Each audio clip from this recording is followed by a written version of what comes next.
Okay, so yesterday we had stopped. Where did we stop? Let me recall. Yes, we stopped at a place where we proved that if T is a linear map which is invertible, it is equivalent to saying that T is injective, it's equivalent to saying that T is surjective when the dimensions of the two vector spaces are the same. Right? So we have seen quite a lot now about linear maps. We did see many results about linear maps. So let's move ahead. So today I'll start with metrics associated to a linear map.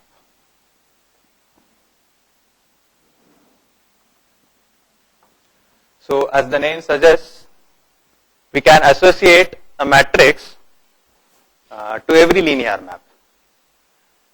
The procedure is something which we will see in a moment. This is actually very beneficial. Again, we will see all that as we go ahead with this lecture. So the first thing to do is let the usual setup. Let U and W be vector spaces, finite dimensional. I will work with finite dimensional vector spaces.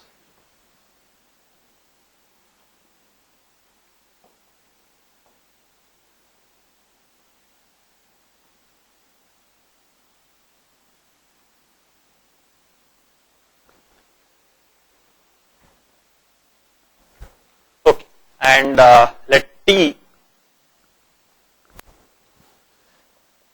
from V to W be a linear map. Okay, so basically there are two finite dimensional vector spaces and we have a linear map from V to W. So let dimension of V be n and dimension of W be equal to m. Okay, so what does that mean? So this means that there is a basis of size n and size m respectively for V and W. So in this lecture, when I say a basis, I will mean an ordered basis. So what I mean is, so this implies, the dimension being n and m implies that there exists a basis V1, Vn of V and W1, Wm of W. So when I say ordered basis, what I mean is that the order in which I am considering these vectors matter. So V2 will come after V1. I am not going to jumble them up. So till now really the order did not matter. We could have, instead of looking at V1 to Vn, we could have just looked at Vn, V1 up to Vn minus 1 and still worked and all the results would have gone through. So here let me stress that I will keep track of the order. Okay. Anyway, so once and for all, a basis of V and W will be fixed. When we start doing this, we will fix a basis. Well, let's see. Okay. So T is a map from V to W. We are interested in what happens to T of Vi for each I. So let's kind of study it. Instead of I, let me use J rather. So T of Vj. T of Vj is an element of W. And we have a basis W1, W2 up to Wm of W. So in particular, we can write T of Vj as a linear combination of W1 to Wm. So let's do that. This is basically some, okay, let me be a little careful with indices. T Vj will be the jth column. So it will be, the J will be fixed. There will be an index which will run from 1 to, what is the dimension? M. Wm. Right? So, yeah, we'll see why these indices are, so, yeah, so why these indices are picked like this will be clear in a moment. So this is, this is running over, the sum is running over I from 1 to M, Aij Wm. So in other words, Wi, thank you.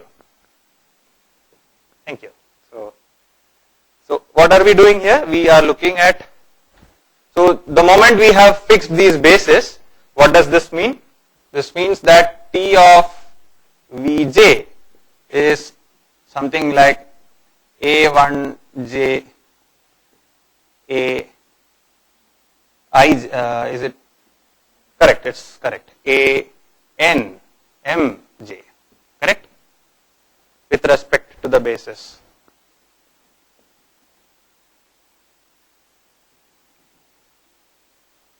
Correct? That's what this means. So let's collect all these. So let's look at all these row vectors and club it together. Let's look at A11 up to AM1, A1j up to AMJ. Let me just drop this off.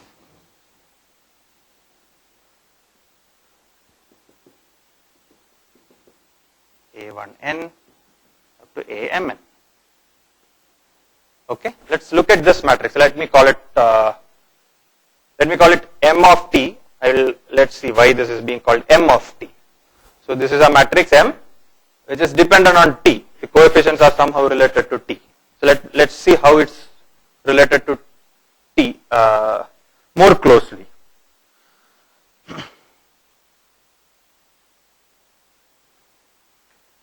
Okay, so I am not going to do this bit of computation. It's a simple computation which I am going to write. It's a simple computation. It's just time consuming. So I'll skip that computation and I'll ask you to check something. And it is this. Suppose V belongs to capital V. What does this mean? This means that V has some sum in a linear combination. V can be written as a linear combination of V1 to Vn. Right? In other words, V can be thought of as x1 to xn. Here it is with respect, I will not write this anymore, with respect to V1 to Vn. Right? So, what is TV? TV can be written as x1 TV1 plus up to xn TVn. Right? And we can see that this is basically x1 times summation.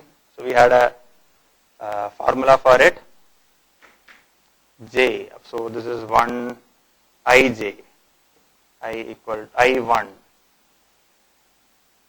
I is from 1 to m,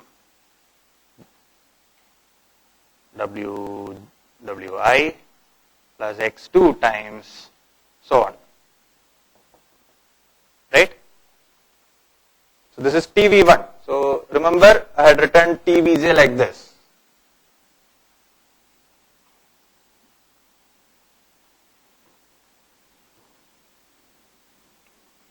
Correct? It was written like this. So just write down all the relevant ones, expand it out, and look at TV in terms of WIs. So what you should be able to check. So this is a check. TV is basically equal to M of T times x1 up to xn. Yeah, so this, just expand it out and check that this is going to be true. So in other words, the moment we fix a basis V1 to Vn of the vector space V and W1 to Wm of W, there is a matrix associated to T such that matrix when applied or when multiplied to the vector representation of, or rather coordinate representation of vectors with respect to a given matrix will give you exactly T of V. Was I a bit fast? Is everything clear to everybody? Any doubts here? Okay, so in that case, we will call M of T. So basically this is not just M of T, you should always remember that this is M of T which depends on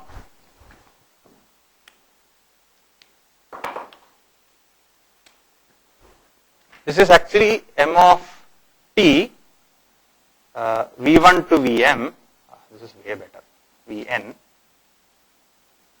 and W1 to Wm. So this matrix is actually not just M of t. There is an underlying basis which is involved when we are talking about this matrix M of t. Okay, so it's actually V1 to Vn and W1 to Wm. V1 to Vn and W1 to Wm does play a role in getting these Aij's. So that's why. So this is just showing that it depends. When I am writing it inside the bracket, it just means that this is really dependent on these as well. So in other words, if V1 to Vn is changed to some V1 prime to Vn prime, a different basis, this matrix should also change. That's what it means. Okay? Okay, so the previous talk we did see what an isomorphism is. So what was isomorphism? An isomorphism between vector spaces. Yeah, I think I heard something which is invertible. Yes. So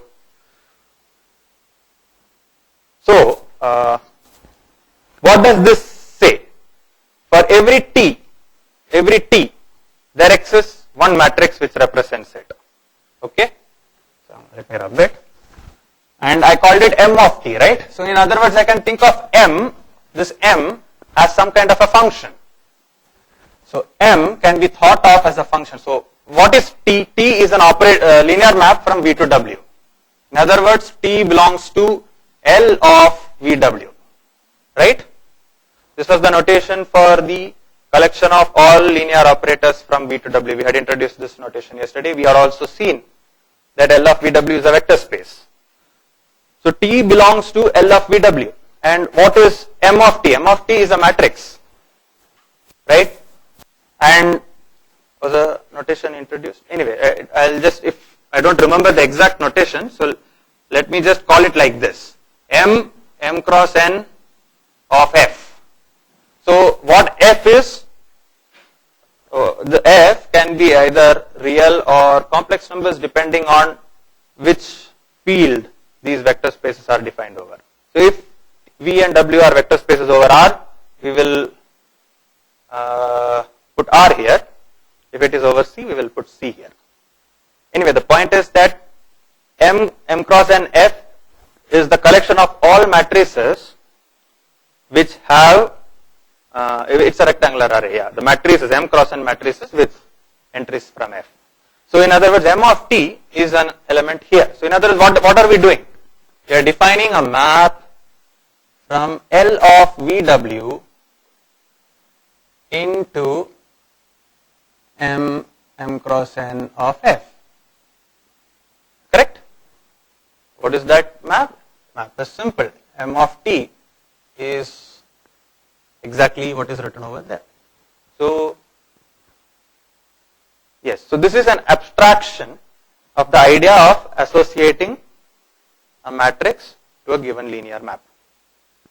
Okay? Now, how did M cross N of F appear in the previous talk, in the first talk? It appeared as an example of a vector space, isn't it? There is a vector space structure here as well. Can you recall what the vector space structure was? How do you add two matrices? Yes, so coordinate wise. So A11 up to A1n, AM1 up to AMN plus B11 up to B1n. Bn1 is just point-wise addition, and so on, right? So you can add two M cross N matrices to get another M cross N matrix. And similarly, how is scalar multiplication defined? A constant C is defined. This is too big. C is defined. Yes, correct. So point-wise.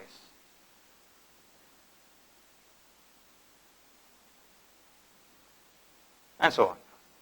And it was checked that with this addition and this scalar multiplication, this particular set turns out to be a vector space.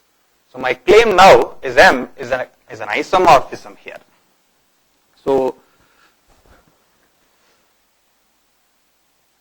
fix a basis of V and W in proposition.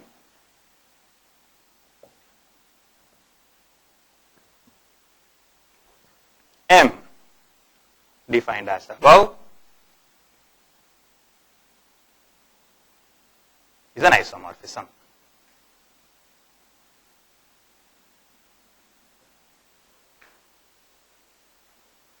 So we are doing a lot more than just saying that given any linear map there is a matrix associated to it. We are saying that the association is very special. The association is being done through a linear map, a map which preserves the linearity, which preserves the vector space structure in both these spaces. So we have done a lot more by doing this basically. Okay, so should I do a proof of this? This proof is pretty easy. So to show that a linear map is an isomorphism, or okay, so isomorphism means invertible. Okay? Yeah. So we really do not know anything about the dimension of this particular space yet. So had we known that this is of dimension Mn, okay, good. What is the dimension of this matrix, this particular space? Correct. And what is the basis of, yeah, once more, 1 zeros, okay, 1 and zeros. So basically this is 1 in the 1 1 position and 0 everywhere else. Then 0 1 0 and 0 everywhere else, and so on. You look at all those matrices with, so actually Vadakara had once mentioned that you can think of M cross N matrices as, instead of writing it as rectangular arrays, we could have just written it as a list. You can think of it as an element of Cn. So we are just taking that standard basis and rewriting it so that we get a basis here, right?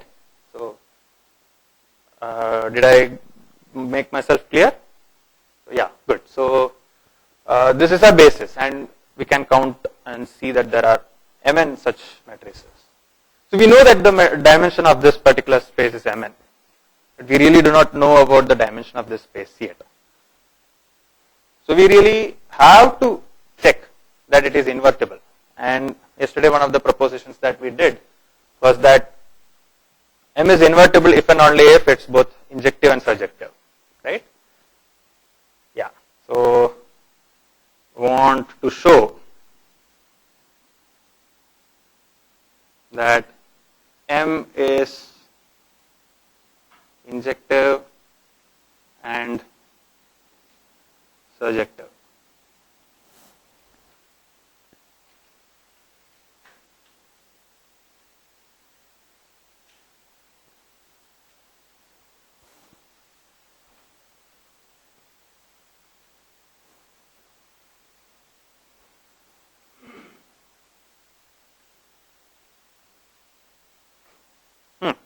Before we do all this, there is one job which has to be done, which I am not going to do. It is your work.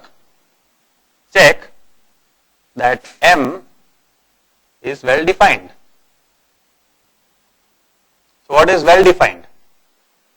So when do you call something a function?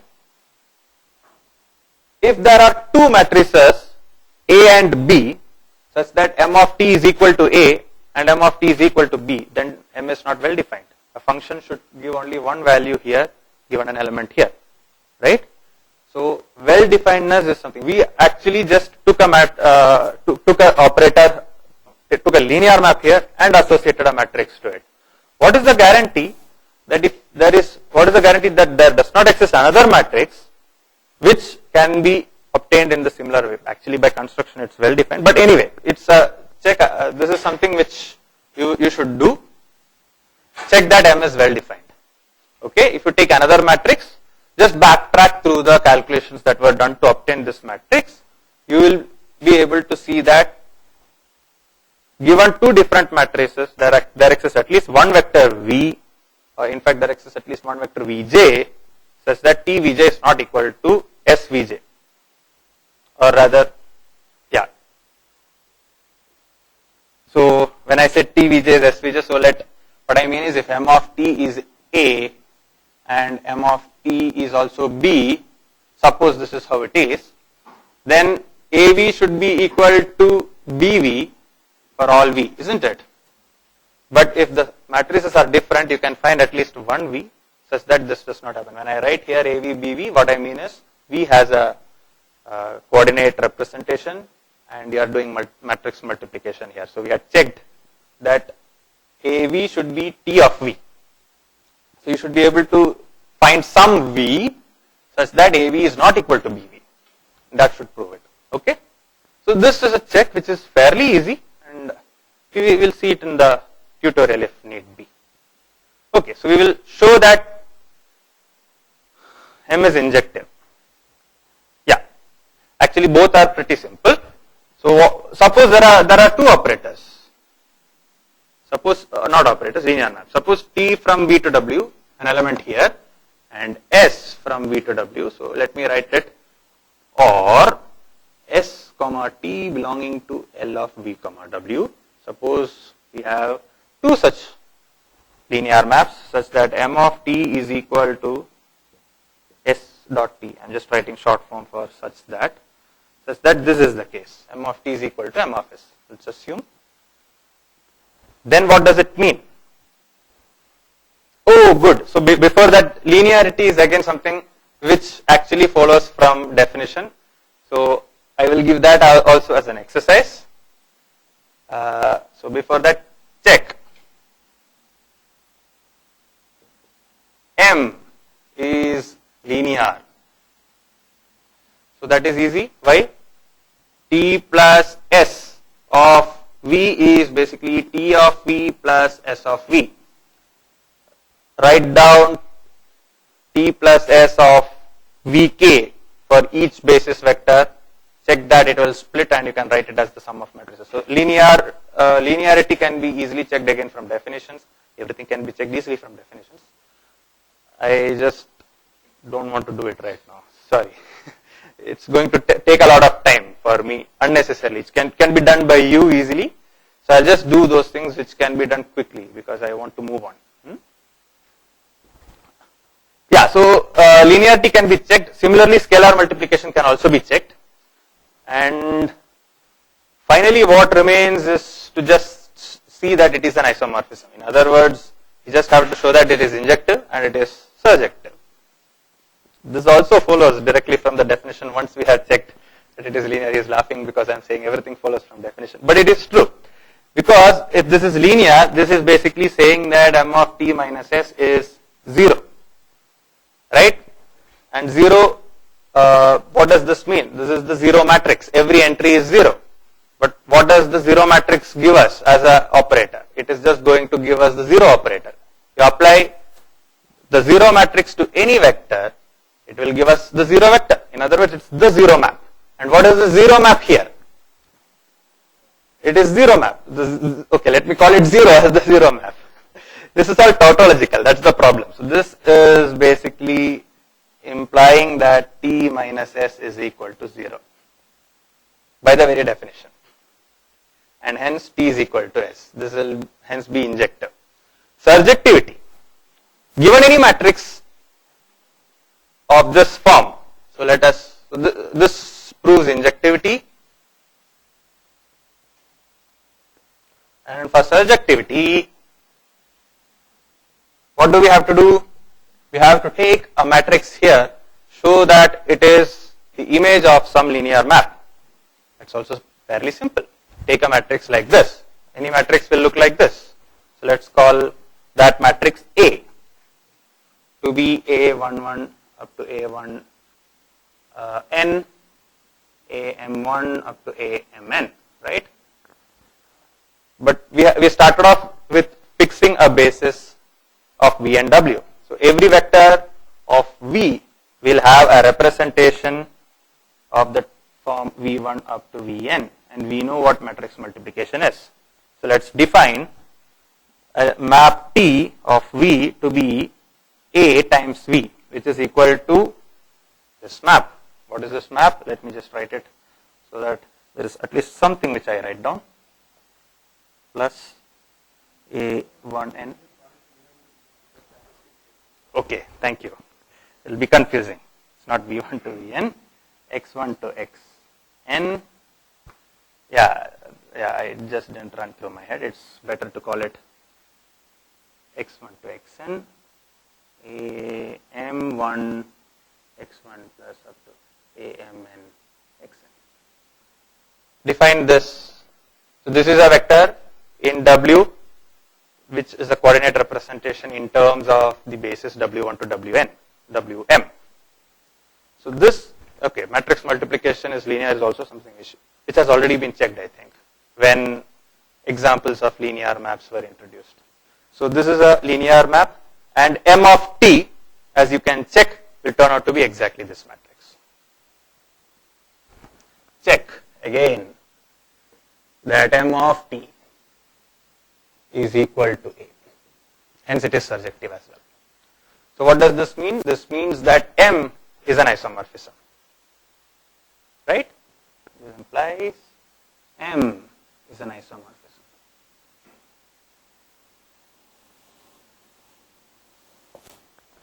Good. As a direct corollary, what do we have? Corollary from a theorem which we proved yesterday, the dimension of L to, right, this is not correct, yeah, L of V comma W, this is equal to Mn. This is what we get as a corollary. Okay? Okay, so, good. 25 minutes, sir. Okay, so I am slightly lagging behind in time. Let me just move on. If there are any doubts here, yeah, maybe I will address it after the talk. Okay? I have to move on to introduce the next new concept, and they are very important, and it is actually the title of the talk that I am giving. Eigenvalues. So let me introduce eigenvalues to you next. Okay. Okay. So from now in this lecture,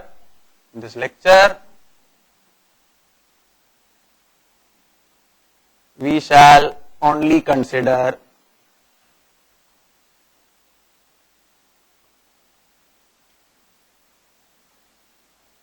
T belonging to L of V. Let me recall that this is just linear maps from V to V, which I have been calling as linear operators. Okay? Where V is finite dimensional. Yeah, some of these things can be said when it is not finite dimensional, but let's stick to finite dimensional. Okay, so let me define something. Definition.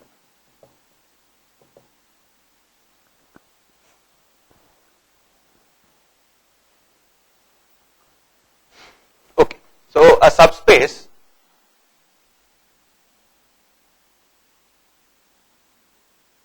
U of V is said to be,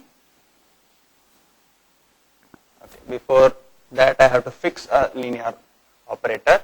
Let T from V to V, T belonging to L of V, be a linear map, linear operator.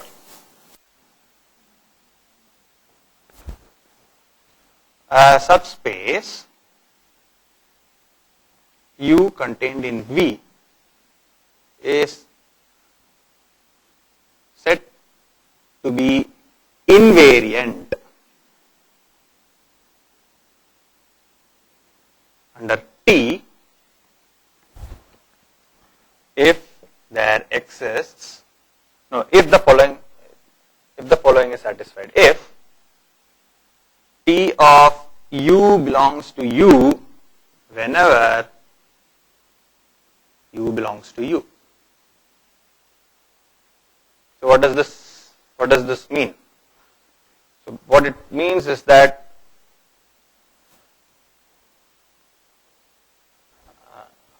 okay, I'm not very good with drawing pictures. Okay, in one dimension I can do this. So in the plane, suppose we have a plane like this, and suppose there is a line which goes through the center. This turns out to be a subspace, right? Suppose there is a map T. Let me call this to be U. Why is this a subspace? Because this is the scalar multiple of, let us say, this vector up till here. Length of this is V. U be the vector, U be the subspace generated by the vector U, small u. Both look similar to you, right? Okay, let me make this big so that this is a subspace. U. And when I put it in this kind of brackets, what I mean is that it is the span of U. Okay? So let us look at the subspace U, which is the span of small u. It will turn out to be, this is not V, this is U. It will turn out to be something like this, right? So when I am saying that U is invariant under T, what I mean is that any vector which lies in the subspace will be mapped by T to the same subspace. That's what it means to say that it is invariant. So let me just read it out again. Whenever U belongs to U, T of U also belongs to U. Okay? Let's see. Good. So, examples.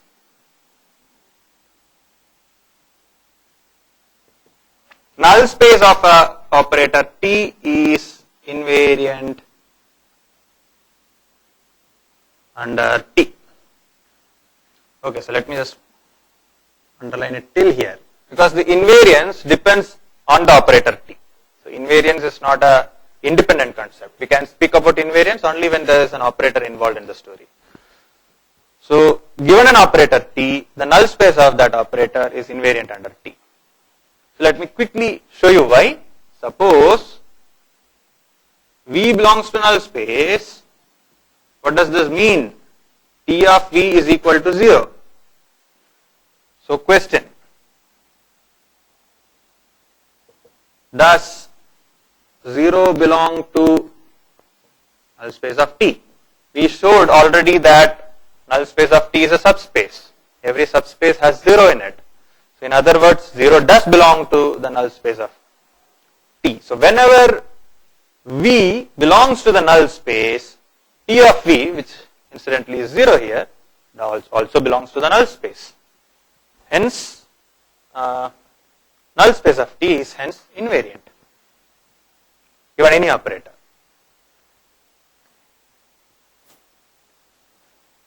Right. So next good example would be R of T. Is this invariant? Answer is yes. Invariant is not just invariant, invariant under T.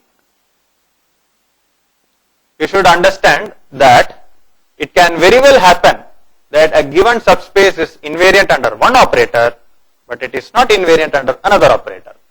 That can very well happen. Okay? So R of T, yeah, maybe we will see examples later during tutorial. R of T is invariant under T. This is again something which you can check. Suppose V belongs to R of T. The question is, does T, V belong to R of T? I don't have to do anything because TV by definition belongs to R of T. Yes. Hence R of T is invariant. So is the concept of invariant under an operator clear? Good. So now let me consider invariant subspaces of dimension 1. I am kind of deleting this. I will just keep this picture intact. It is useful. invariant subspaces of dimension 1. Let's see. Suppose dimension of U is equal to 1. What is the meaning of dimension of U being equal to 1? I.e., yeah,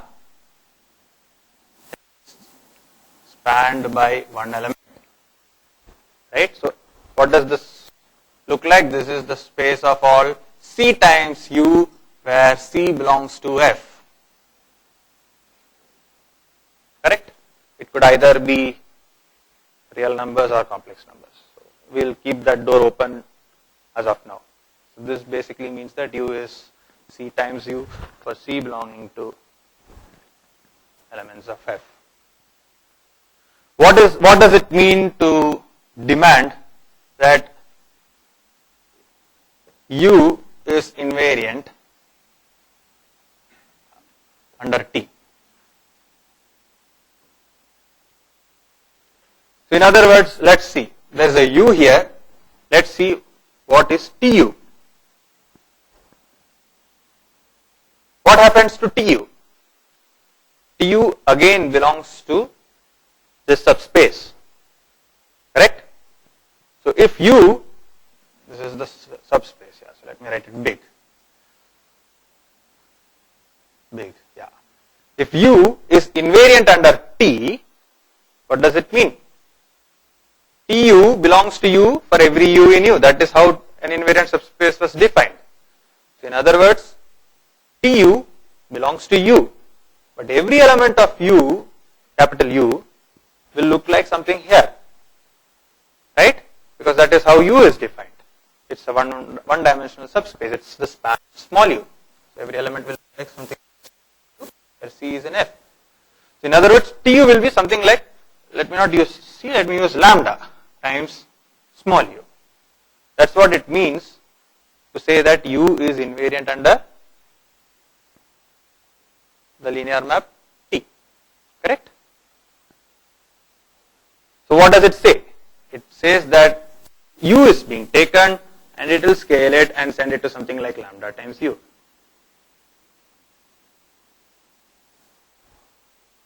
So these invariant subspaces of dimension 1, they are the simplest and they are very important. Invariant subspaces of dimension 1 give us something called an eigenvalue. So let me define something now.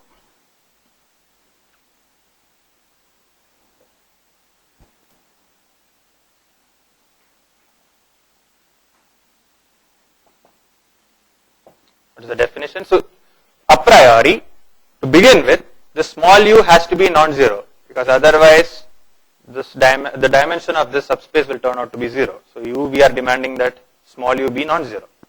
So let me define. We say that lambda belonging to F. So remember that this lambda was in F. Lambda is either a real number or a complex number depending on where the vector space is defined, or over what the vector space is defined. So we say that lambda in F is an eigenvalue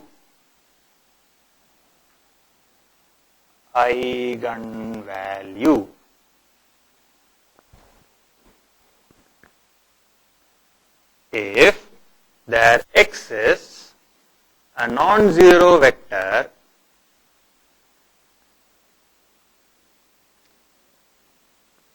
small u in capital V. So remember that we are working in the vector space V, such that TU is equal to lambda times U. So the moment you have a vector like this, such that TU is some lambda times U, then we say that lambda is an eigenvalue of T. Oh, let me be careful. So the definition is a bit incomplete. Eigenvalue of T. Okay? Eigenvalue is always of a linear operator. Next definition. the u also is being given a name. Yes. A vector u belonging to V is called an eigenvector. So eigenvector is going to depend on two things. Eigenvector is of a given operator corresponding to an eigenvalue lambda. So this much is already known. So there is an eigenvector if corresponding to the eigenvalue lambda of the operator t, we have not finished, tu is equal to lambda u. So this vector is called an eigenvector. So one should observe that if u is an eigenvector, c times u is also an eigenvector. Basically, if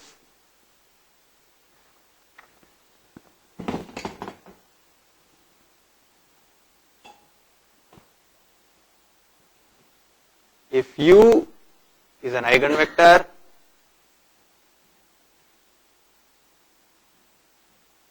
c times u is also an eigenvector. Right? What does this mean? This implies that, why is this the case? So when is something an eigenvector? T of Cu, if you consider T of Cu, because T is linear, this turns out to be C times T of U. But what is T of U? U is an eigenvector. When U is an eigenvector, this means that Tu is equal to lambda U for some lambda. So what is Tu here? It is just lambda U, which is basically lambda times Cu. Correct? So if U is in fact an eigenvector corresponding to lambda,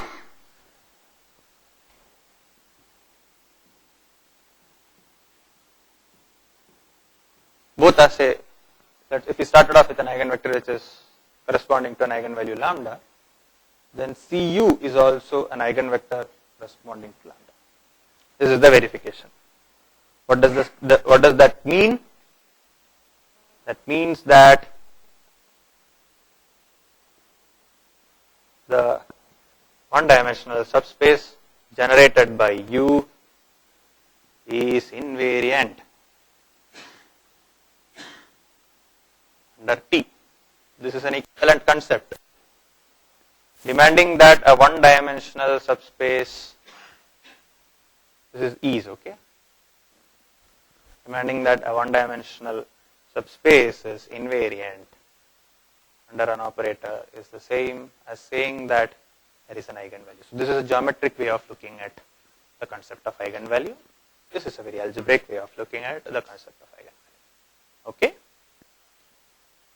Right. So examples. So let's take the, okay, I'll just rub this. I'll write examples here. Let's take the most simple operator that we have, which is the zero operator. T of V is 0 for all the zero vector. This 0 is in V. Okay? What is an eigenvalue of T? In fact, we can say what are all the eigenvalues of T.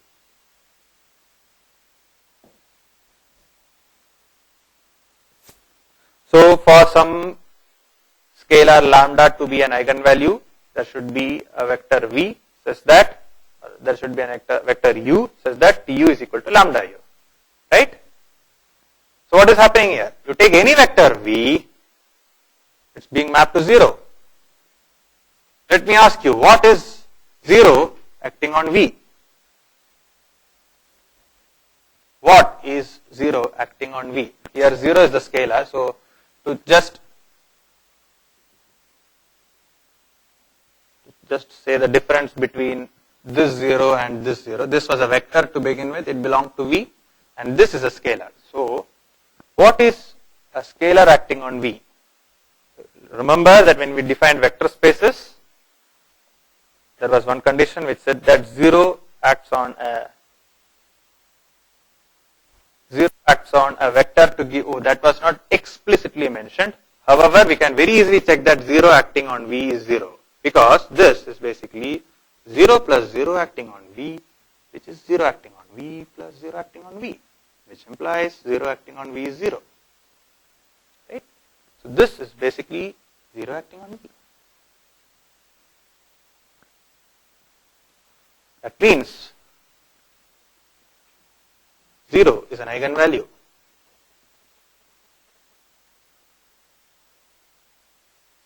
Of T. Now, my claim is that 0 is the only eigenvalue of T. Why? Because you take any vector V in capital V, in the vector space capital V, it happens to be an eigenvector corresponding to the same eigenvalue. Okay? So it's not an, it is the eigenvalue of T. It's only one eigenvalue. Let's look at another example. The next simplest example, identity map from V to itself. What is identity map? I of V is equal to V. Correct? What is the eigenvalue, or what is an eigenvalue of I? So again, we want a lambda, says that I of V is lambda times V. So what is here on the right hand side? We have V. But what is that scalar?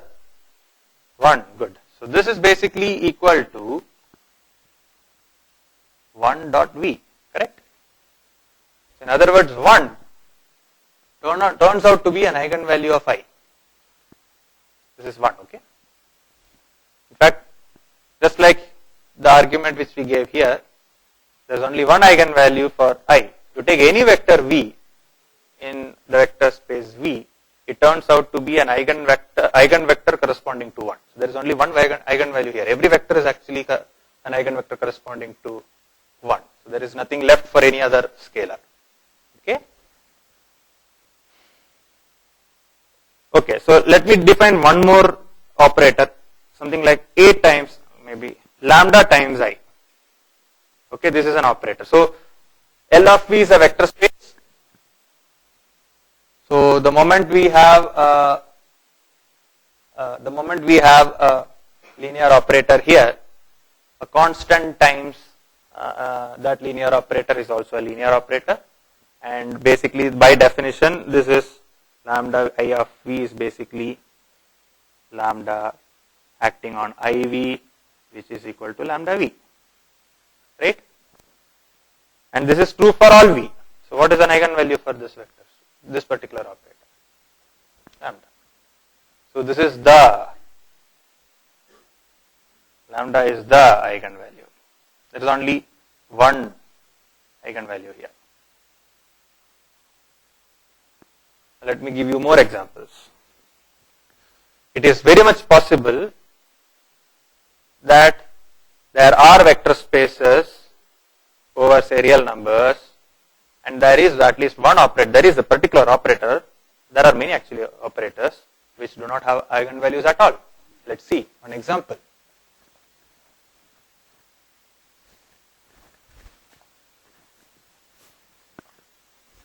Okay, so how do we define such an operator? Let's see.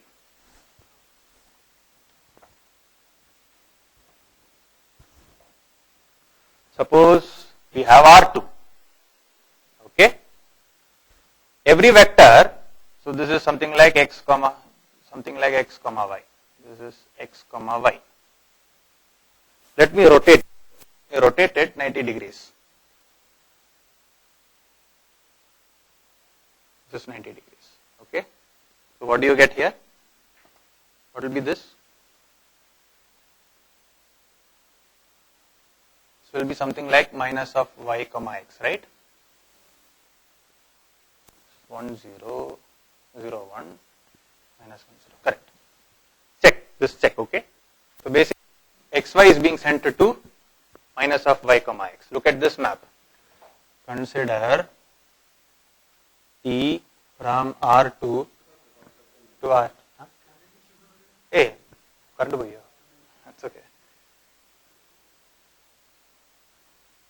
Consider a map T from R2 to R2 which is defined in this manner. T of xy. So, is this visible to people at the back? Should have told me. Why don't you people come forward? Yeah, I will not ask questions. Come. It will be visible. That's okay. So, there is an y which we are rotating 90 degrees and we are getting minus yx, right? Yeah, you should check. I will not check this. T will turn out to be a linear operator. In fact, it is going to be an isomorphism. All that you can check. Okay.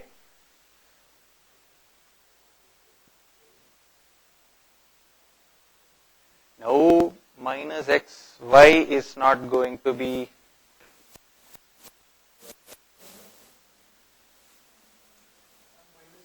no, that's not correct. Okay, this is actually maybe this vector is not looking good. Let me just change the vector. The vector choice of vector was a bit misleading for you. Let me pick it here, x comma y.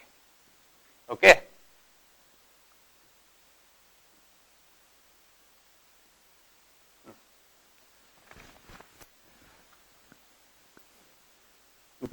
Let us pick any vector. This is a linear map from R2 to R2. I am going to apply 2 to every vector. So in particular, a vector here should also be sent to some other vector. Let me do a 90 degree. Okay. Now you find out and tell me what is actually you can check. It's a rotation. This is basically a rotation.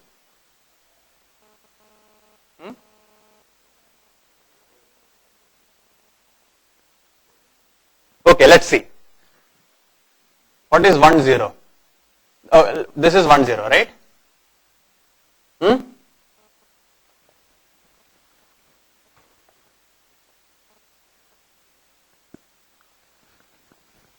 don't want to waste time actually behind this, but anyway, no problem. Suppose this is 1, this is 0 comma 1, not 1 0. Okay? You rotate it in the counterclockwise 90 degrees. Okay, this vector. You are rotating it 90 degrees. You will get something here. What is this?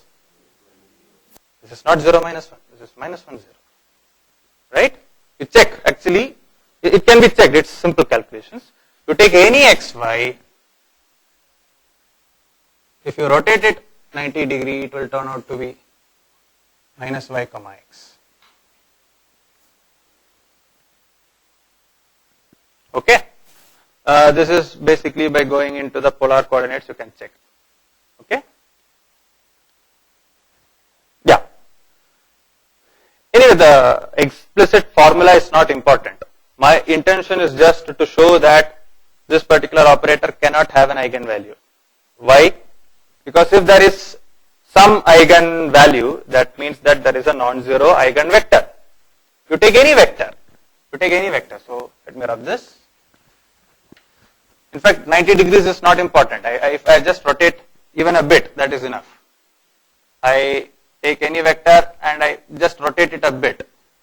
Some theta which is between 0 and 90, that is enough.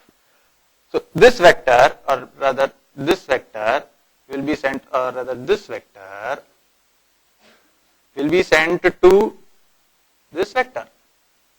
Correct? By a rotation. What is the requirement for V being an eigenvector? An equivalent formulation for V being an eigenvector corresponding to some lambda was that the subspace generated by V is invariant under T. Correct? That's what one of the formulations was. We saw that lambda V is an eigenvector corresponding to lambda, some lambda, if and only if, let me call it V, U, because that was what I was using, right?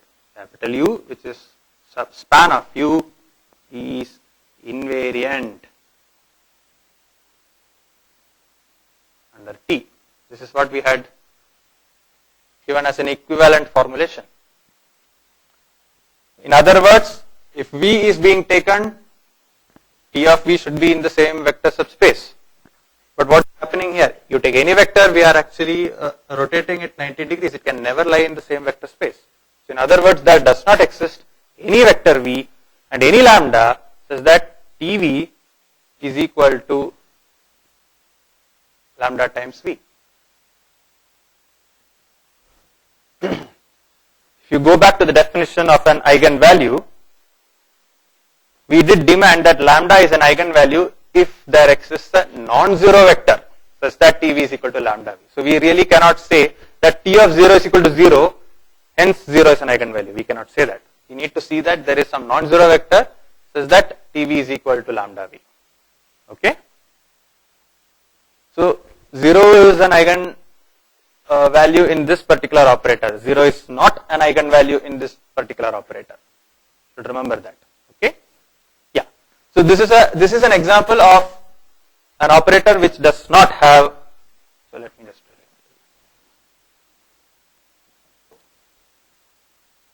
So what that says is that T does not have an eigenvalue.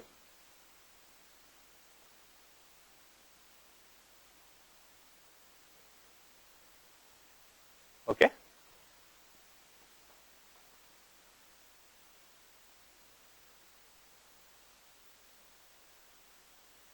Are you familiar with polar coordinates?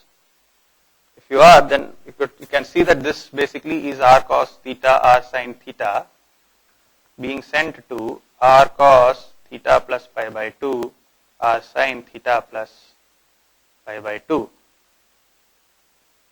What is cos theta plus pi by 2? It's minus of sin theta, and sin theta plus pi by 2 is cos theta.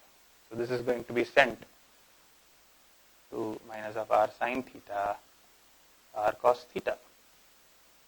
So if this is x, this is y, this is minus x, this is y, minus y and x. Okay? Yeah, maybe I should have just kept it. I am deleting it and writing the same thing. Thank you. Okay. This is an example of some t which does not have an eigenvalue. However, a point to note is that suppose we define, why I eventually decided to show it to you is because I want this operator explicitly in C2 as well. Suppose T is a map from C2 to C2 given by T of Z1, Z2 is minus of Z2, Z1. It's the same map if you observe. X, Y is being sent to minus X, minus Y. So if you take X, Z1 and Z2 to be real numbers, then this is just this map. Right? Okay. What is the meaning of a particular vector being an eigenvector? Means that, okay. So let us see. Let's try and compute. Let us see if T has an eigenvalue. Okay. So if it is an R2, if T is a linear operator on R2, it does not have an eigenvalue. We saw that already geometrically. Is it the same case when it is the case in C2? Let us see that. In fact, we will try and compute it. If at all there is one eigenvalue, let us try and compute it. How do we do that? Suppose T has an eigenvalue lambda, then T of Z1, Z2 is lambda times Z1, Z2 by definition. Correct? This is what the definition is. But what is T of Z1, Z2? T of Z1, Z2, the way we have defined T is minus of Z2 comma Z1. Right? What does that mean? It means that we demand the following. Lambda times Z1 is equal to minus Z2. Z1, did I write it wrong? No, I didn't write it wrong. Z1 is equal to lambda times Z2. Correct? Let's equate. Z2 is, okay, I think my Z's are not very visible, so I will write it as like this, so that there is no confusion for anybody. Yeah, these are all Z's, okay? This is Z1, this is Z2. Okay? Without loss of generality, let us assume if Z1, Z2 is non-zero, one of them is non-zero, one of the coordinates is non-zero. Isn't it? If both coordinates are 0, then this is the 0 vector. But because it has an eigenvalue, there is a non-zero vector V, which is Z1, Z2, such that this is happening. This being non-zero is equivalent to demanding that both Z1 and Z2 are not 0. Let us assume without loss of generality that Z1 is not 0. Okay? So, have I written the equations correct here? Z1 is minus lambda. Okay, now I think it's correct. Thank you.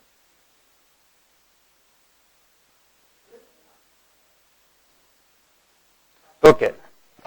Yeah, let me just write it again. Minus of Z2 is lambda Z1. Z1 is lambda. Oh, okay. Trying to help me solve it. Thank you. Okay, so instead of Z2, what I will do is I will write it as, okay, let me not write it as by lambda equation. Okay, so without loss of generality, assume Z2 is not 0. No, I need, whatever is being substituted should be non-zero. This is Z2 times Z1 is lambda Z2. Okay? This means lambda square plus 1 times Z2 is equal to 0. Correct? Yeah, so that's why without loss of generality, assume Z2 is not equal to 0. If Z2 is 0, then Z1 is not equal to 0. Instead of Z2, just substitute Z1. You will get an equation similar. Okay? But because Z2 is not 0, this implies lambda square plus 1 is equal to 0. Correct? What does that mean? What is lambda now? Once more, plus or minus I. This implies lambda is equal to plus or minus I. So there are two eigenvalues here. So this particular example helps us in guessing two things. One is that when an operator of this type was being considered over R2, we did not have an eigenvalue. But the moment we considered it as an operator over C2, we are getting eigenvalues. They are just complex numbers. That's why we cannot really think of eigenvalues in R. They are both complex numbers if you observe. And another observation is that T being from C2 to C2 is giving us two eigenvalues. So what is the dimension of C2? Dimension of C2 is 2. As you can see, there are two eigenvalues. However, it can very well happen that there aren't two eigenvalues. So this itself was an example. You take identity from C2 to C2. There is only one eigenvalue and it is 1. But this helps us probably in guessing, maybe not, but because I already know, I will guess that any operator will not have more than the dimension of the vector space number of eigenvalues. The number of eigenvalues of an operator is less than or equal to the dimension of the vector space. This basically there cannot be 3 eigenvalues here is what we might be prompted to think. Maybe not, but we will prove it and show that that's the case. Okay?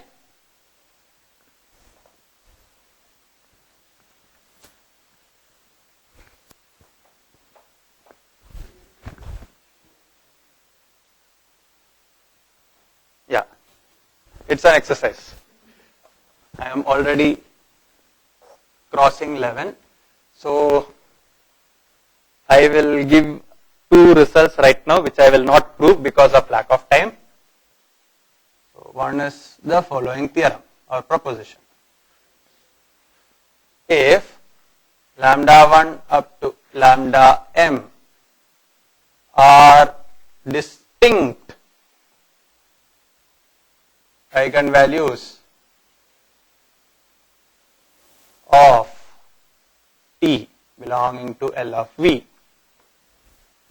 then M is less than or equal to dimension of V. Okay? So let me quickly run through the proof. Proof is very elegant, or maybe I will not run through the proof. I will show the proof of this in maybe a tutorial session.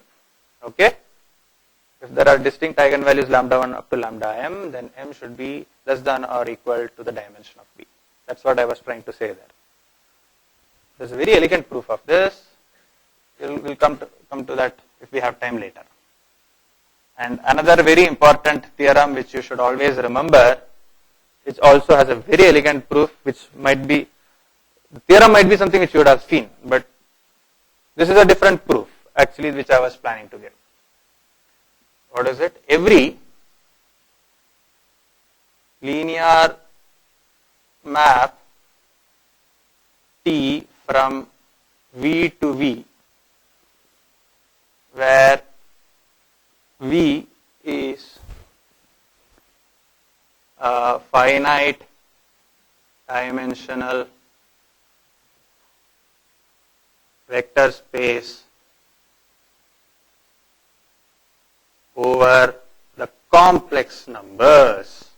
So basically remember that V is a finite dimensional vector space over the complex numbers. And every linear map T from V to V has at least one eigenvalue.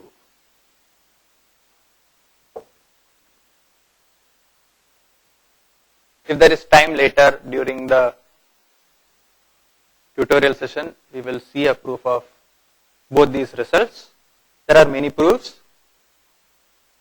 The standard proof many times is using something called the minimal polynomial, or rather the characteristic polynomial, which Vadakara will introduce later, and looking at the roots of the characteristic polynomial. There are other proofs which actually I was planning to give. We will see. So anyway, I will stop the lecture here. These are two really very important results which you should remember at this point of time. Okay? Okay, so maybe I will stop here. If there are any questions, please feel free to ask. Now is the time. Anything, doesn't matter. Okay, in that case we will break for 5 minutes, exactly 5 minutes, and now it is 11:08. At 11:15 we will have the next lecture.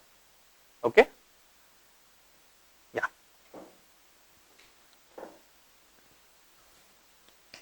Yeah, so there are 5 minutes, you can go and come.